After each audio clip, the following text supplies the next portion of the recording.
Scene 73 short 4 take 1 action. ফুলে যদি এতই কাটা গোলাপটা তুই তুললি কেন? প্রেমে যদি এতই ব্যথা সেই প্রেমে তুই ভুললি কেন?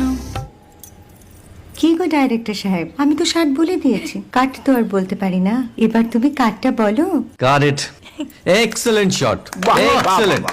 অদ্ভুত। ম্যাডাম আপনার সাথে একজন দেখা করতে এসেছে। নমস্কার। নমস্কার। বসুন। আপনার জন্য আমি চেক বইটা নিয়ে এসেছি ম্যাডাম। কি যেন নাম আপনার ডিরেক্টর সাহেব? পিনাকি মুখোটি। মুখুটি বাবু, আমি ভুতুরিয়া বাবুর কাছ থেকে পরে চেক নিয়ে নেব। আচ্ছা। আগে আপনার বাঁধানো বইটা দিন, দেখি, পড়ি, ভাবি। হ্যাঁ না মানে সেটা এখনো ঠিক তৈরি হয়নি। ও, তাহলে সেটা আগে ঠিক করুন ভাই, তারপর চেক টেক হবে। কিছু যদি মনে না করেন ম্যাডাম, আপনার হাতে আরে এটা তো কুমারীর চরিত্র, ওই আংটিটা। ওই যে বললাম ভাইটি, আগে আপনার বইটি রেডি করে আনুন। ও হ্যাঁ, আপনি বোধহয় জানেন না যে মায়া কুমারী তার আংটি কখনোই খোলে না। সে কুমারীর পাটেও খোলে না, বেধবার পাটেও